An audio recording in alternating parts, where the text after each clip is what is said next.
The second that you gain by paying attention may be the difference between life and death.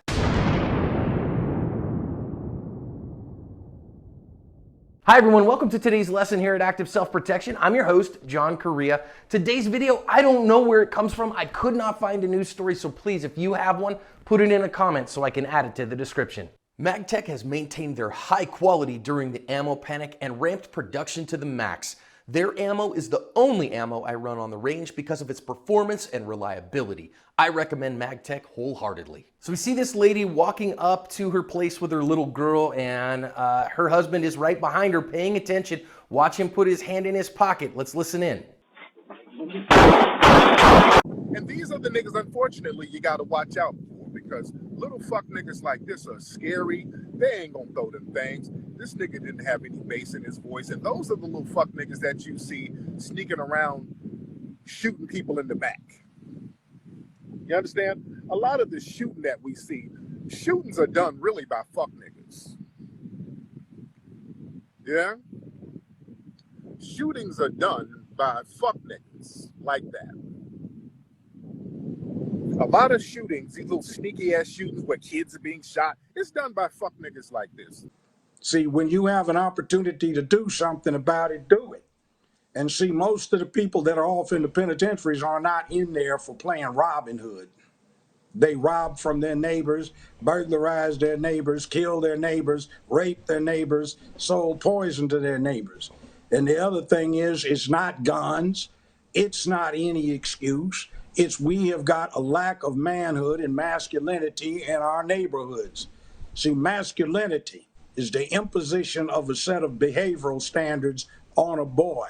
So when the boy grows into a man, he has some things he has to do that he cannot get away with, that he is compelled to look to, making where he lives a better, safer, more secure place filled with economic prosperity, sense of purpose, morality, and ethics. He is a man of public peace, dignity, and order, who is a man of peace, who can be a brave and courageous man when necessary.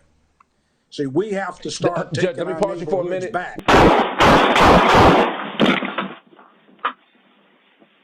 Well, our dude is still around to tell the tale, so he won the day. I don't know if there's any actual news stories on this one. See it one more time as they all come in here. We're going to see our hero watching over his family, got his hand in his pocket when this dude runs up on him. He's ready for him. Shots. They both get shots off, and I don't know if any of them hit, but it did drive the guy off, so he protected his family. Let's think about lessons. Man, that's seriously insane stuff.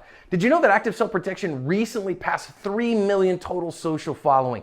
And our next biggest after the YouTube channel here is our Facebook page. Look us up on Facebook. Just go to your app, type in Active Self-Protection, and hit the like button for stuff from all over the web every day. All right, let's talk lessons. So first thing I really want to think about here is if you notice this woman is paying attention to her surroundings, something's not right. They know this guy is around. This doesn't look like a personal beef or something like that. It looks like some criminal violence to me, and she's paying attention. So moms, pay attention to your surroundings as well. You cannot outsource your self-defense to dad. You just can't do that. In particular, when you have kiddos, you've got to make sure that everybody on the team has a role to play. And your role may be get into the house as fast as possible, get the kids in the house as fast as possible.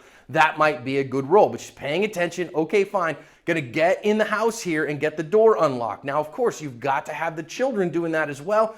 And I love that dad here is pulling up rear guard. I think that's the right thing. Get them in the house. You're the one who is, defending the rear as it were. And to do that, you got to be tooled up appropriately, and you have to pay attention to your world to see what's going on around you. Especially if you knew something was off. Somebody's just loitering like you wouldn't expect or something like that. Paying attention to your world while you have your firearm on your person, I think is very wise. Also an OC spray, those kinds of things, your cell phone. Now, I want you to notice that he's seeing what's going on, and he stages his draw. Now, he happens to be carrying a firearm in his pocket here. We talk about the efficacy of pocket carry. Sometimes it's the best thing. I prefer to carry on waist if at all possible. But notice here that he really thinks something's off, and so he stages his draw by getting his hand in his pocket. That makes you very fast.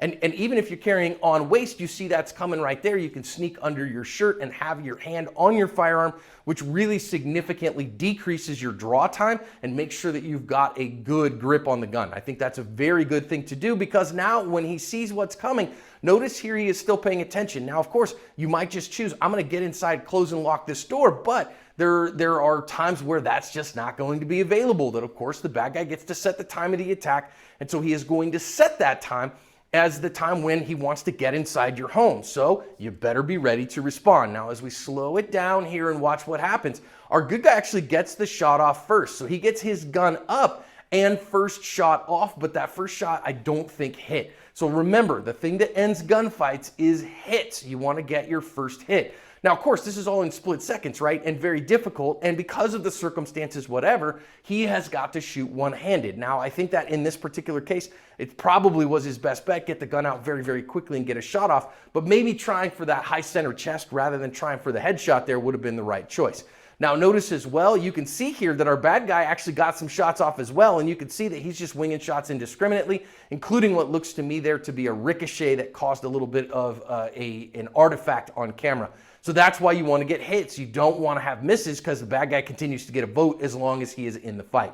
But thankfully, biggest thing here, it drove him off. So merely the presence of a firearm, even with a miss. Now, we got to think about where's that bullet coming to rest, and we have responsibility for that and all that. But I don't think anything negative happened of it. We'd have probably heard about that in the news. So that being the case, having the firearm on your person, even with a miss, was enough to drive the bad guy off, because he didn't want to pay for this with his life.